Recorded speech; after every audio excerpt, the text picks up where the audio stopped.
SPS is here to entertain you with our cool physics demo, so watch what you could do and have some fun with us.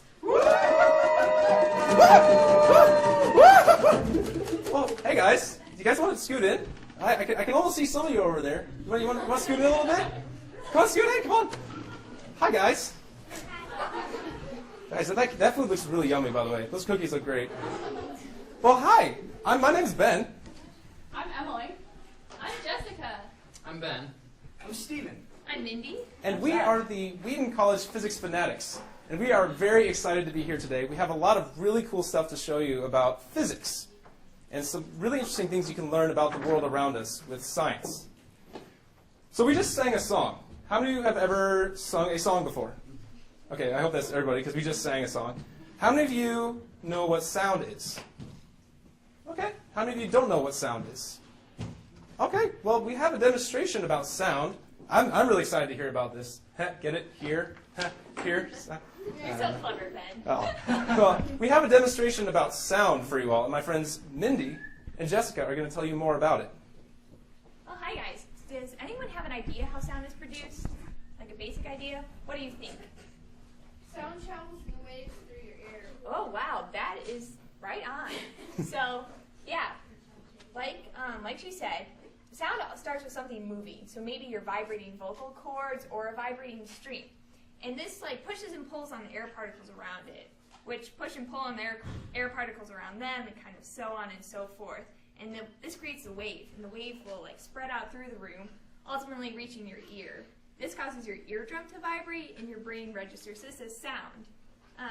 But we can't really see these sound waves. So do you guys have any ideas on how we could actually visualize a sound wave using maybe something you guys might have at home? No? Hey Jessica, we have a slinky. We have a slinky. Oh my goodness. A slinky is perfect for showing what sound waves will look like. So if you stretch it out like this, if I give it a jerk on this end, then it moves a wave all the way over there. It's like transferring energy from me to Mindy, even though the slinky is not actually moving much, it's just going up and down, but the energy is traveling all the way through. Now, if I do it like this and do it continually and have it kind of slow, then it makes one wave in between me and her. This is what we call low frequency. If I do it really fast, up and down, then you have 3 or 4 waves in between me and her. This is what we call high frequency. It's like 2 different kinds of, it's like how you describe waves and stuff. Wow. Well, okay, that's cool. I mean, that looks great, but what does that sound like? What's the difference between a high frequency sound and a low frequency sound? Well, Steven has a musical instrument, a guitar, so he will show us kind of what these differences will sound like. So a low frequency will be more like a lower note. And a high one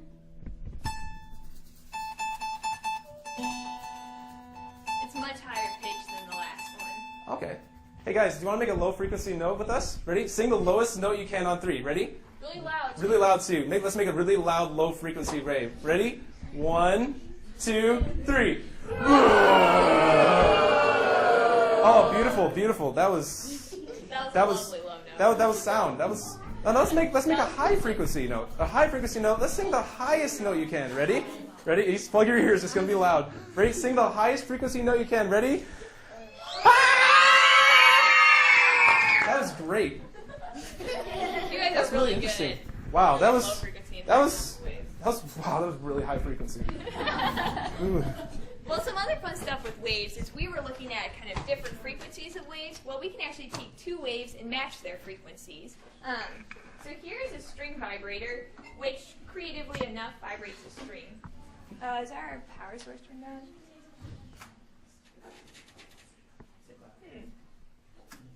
There we go.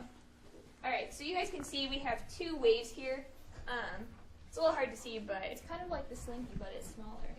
yeah. So this is vibrating at 60 hertz, which is a measure of its frequency. And I have a strobe light here, which will be blinking at a different frequency. But we can adjust the frequency of the strobe light, and hopefully we can match the frequency of the string to the frequency of the strobe light. Now it's a little hard to see, but I don't know if you can like if I play around with this, can you see kind of where the strobe light is hitting the string? So like when it doesn't, yeah. So like when it doesn't match, we see the string kind of all over the place. We can tell it's vibrating. But if I play around with adjusting the frequency, we should ultimately be able to hit on where they match. So like now it looks like the string is almost frozen there, right?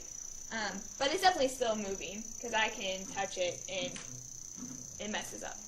But so we are matching the frequency of the strobe light to the frequency of the vibrating string, and it looks pretty cool. But that's a little bit about waves. Wow, that's really cool. Thanks, guys. Now, Mindy and Jessica were just talking to us about sound and sending energy from one part of the room to another part of the room. And they're talking about sound waves doing that. My friends Ben and Zach have another demonstration, and this one's really cool. They have a demonstration of showing another way that energy can move from one point of the room to another. Hello, everyone. As Ben just introduced you to, as Mindy and Jessica just showed us how sound can be thought of as a wave moving through the air. They showed us through several things like the slinky and with the guitar, how sound waves are like energy moving through the air from one point to another. Now we're going to, in this demonstration, give energy to the air itself, and we're going to see the air move across the room using this device. Ben, what is it? This is a box. Yay! Well, it's not just a box. It's a vortex generator, which means that, well, Ooh. it's a box, but with air inside it. And not just any air, but fog. So if I hit the back of this vortex generator, it sends out a pulse of fog like this.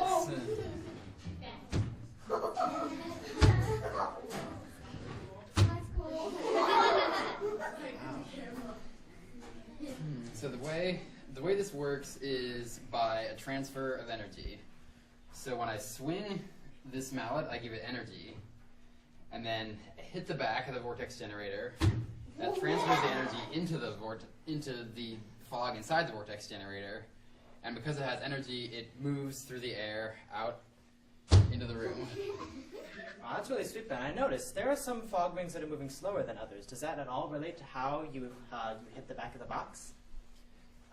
Yes, it does. So if I swing the mallet slower, it doesn't give it as much energy, and the fog goes slower. Does anyone know what would happen if I swung the mallet faster? Yes. Mm-hmm. Yeah, so it would go farther and it'd go faster as well, because I'm giving it more energy. You can see it goes out faster. Let's see. I wonder if there's anything else just that we could show with this. Well, we're giving the air energy, and that's kind of like blowing out through your mouth. So I bet with this vortex generator that we could put out a match. You want to try it? Ooh. Okay, now don't play with fire, everybody. This is just...